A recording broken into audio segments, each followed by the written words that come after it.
Vic, super good news. Right on. Yeah. And today we're talking about vigorous health. Yes. And today we want to look at the light and sight. Wow. Yeah, those are important subjects, and I think it'd be a good idea if people would get a notepad. Make notes. I think so, because we're going to cover a lot of material, and you may want to remember this, and if you just watch, it'll go in one eye and out the other, and they won't get it. If you're like me, that's true. So, Vic, when God created us, did he do that? Amen. Does the Bible say that? Yes. Genesis 1:27, God created man in his own image. In the image of God created he him, male and female created he them. And so God, when he created us, what did he make? Well, he created 12 systems that they function like one: respiratory, circulatory, digestive, excretory, skeletal, muscular system. They're all controlled by the nervous system, hormonal system, protected by the immune system, and guided by our senses. Wow. And one of those senses is our eye, and together they serve 100 trillion cells. Well, if you counted one a second, 22,500 years, you get 1 trillion, but we're talking about 100 trillion. Amazing. So sight needs light. On day one, God said, let there be light. Let there be light. And there was light. And Vic, we don't understand light. Light's more mysterious than we think. For example, God clothes himself with light, and Psalms 104:2, and then he says, I form light and darkness. How do you create darkness? How do you create light? I think darkness is the absence of light, isn't it? Yeah, but God says, I create it. Yeah. So that's more than that. And God is light, 1 John 1:5. And so this light that we're talking about, if we use this simple chart, there's an electro going this way and a magnetic going this way, and we call that the electromagnetic spectrum of light. And there's more of this that we can't see than what we do see. For example, if we take a look at this next slide, we got radio waves at the bottom. They're miles long in length. And then we go up to the infrared, and then we go to visible light, and then we go to UV light, which is what I use in my chalk pictures, and then X-ray, and then gamma rays. And this spectrum of light, if you put that on a yardstick, like to look at it, scientists claim it would reach from here to the moon. And the visible light that we actually look at is about 2 inches on that yardstick. Wow. The scientists, they took a prism, and the sunlight comes in there on a beam, and it reflects it, and it comes out, and it separates light into 3 basic colors: red, green, and blue. And so we can see that prism at work after a rain. There's the rainbow in the sky, and we see those colors separated because the water droplets act like a prism and separate it there. And so there's more invisible than visible. National Geographic talks about radio waves, that's the long ones, infrared rays, microwaves, visible light, sun study, X-ray light, cosmic and cosmic rays. There are different kinds of telescopes that enable a person to see the invisible if you got the right instrument. And so telescopes can take a look at the sun 400,000 miles away, and I have 2 telescopes. I have a 6-inch reflector, and I have a 6-inch refractor. There are 2 different kinds of telescopes. And when you look through my telescope, you will see Saturn looking like it is in this picture. And Saturn is a long ways away. 886 million miles away. When you go outside of the atmosphere and we use the Hubble telescope, then we get pictures like this. And it's huge, 75,100 miles in diameter. And the light is collected all night on a photographic plate to get a picture like this. Because unless you take it all night, it looks like that first one, kind of blurred and not real clear. So Vic, God has senses. Absolutely. Absolutely. And he that planted ears, shall he not see? He that formed the eyes, shall he not see? And so thou, God, seest me.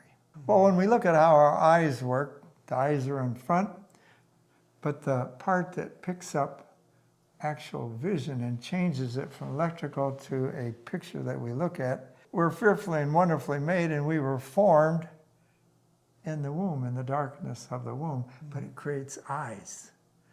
And so it starts at the back and it starts at the front, and they meet halfway and they cross part way. And when they do, 1,000,000 nerve endings find each other. That's And amazing. it's creating That's eyes. amazing. And when a baby is born, their eyes look big because the eyes are almost the same size they're going to be for the rest of their life. 1,000,000 cells that connect it. When we look at the human eye really carefully, it's ping pong ball sized. It can send 1.5 million messages at the same time to the back of our brain to create the vision we now look at. Amazing. How amazing is that? Hey. And that's not an accident. In fact, Darwin, when he looked at the human eye, Charles Darwin said, it makes me sick. Because with his vision, he wanted to say everything was sort of an accident. But when you look at the human eye, there's nothing there that's an accident.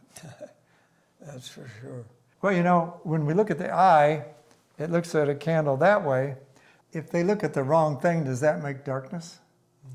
And if your eye is bad, then the whole body is dark. But if it's light, then we can be full of light. Can we become an enemy to our audience if we tell the truth? Unfortunately. Because Yeah. the human heart is deceitful above all things and desperately wicked. We like deception. Yeah, Jesus said in John 8, verse 40, Jesus said, now you seek to kill me, a man who's told you the truth. Yeah. And so, truth. And they did. Do we become your enemy if we tell you the truth? I hope not. Now, does what we look at affect us? Yes. Very much It so. does. For example, the beauties of nature. Now get this, audience, you can lower your blood pressure if you just look at nature. Absolutely. There's a calming thing about that. Now the Bible says, consider, look closely. Now Vic, I have 3 different kinds of microscopes here. And I like microscopes because, take a look at this one. This is one I carry in my pocket when I go nature. But this, aim that towards the light and look at your skin. Wow. Amazing. And we don't normally think. But this is very handy, and I encourage our audience to look for pocket microscopes. It makes nature so much fun. And now we have this regular light microscope. And when you look through that, you can see remarkably well. And I got that from my kids. And my audience, don't get your kids a toy microscope. Get them a real microscope. Go to a high school science department, ask them for their surplus microscopes, and they'll sell them to you. I got that for $25 years ago. They're inexpensive. But now, this other microscope, this one, this is a digital microscope. And for our audience, you might want to get one of these for your kids, because they're only like, I don't know, $30. You plug this end into your computer, and when you do, you see pictures like these. And what is that, Vic? Well, I'd have to make a wild guess. Okay. Yeah. It seems to me you told me that that's something to do with a potato. Yes, that's the stem that connects a potato to the potato plant. And when you look at, and this is a umbilical cord that connects a banana to its tree, and you look inside, that's the phloem cells in there, and then we have the xylem cells. But when we use the most powerful microscope, the electron microscope, that's a blade of grass, and there are 8,000 of those breathing pores per centimeter. Now, Vic, do we need to protect our eyes? Absolutely. Has there ever been a time in your life when you really felt the effect of your eyes not being protected? Yeah, the one time that I remember very distinctly was I was crossing a bay, frozen over, covered with snow, about 2 miles distant, and the sun was shining on that white snow, and it was blinding. And I got snow blind as a result, and my eyes watered for days. I thought I was going to go blind. Yeah. Our audience knows about these sunglasses. See, I never had such a thing when I was growing up. No, they didn't. Yeah. And sometimes kids make mistakes. I mean, I wanted to be a scientist, and so I took a magnifying glass, and I heard about sunspots, so I was going to look at sunspots, and so I did, and I saw this black thing getting bigger and bigger, and finally it just about filled the whole thing. And this eye is considerably weaker than the other because I didn't know any better.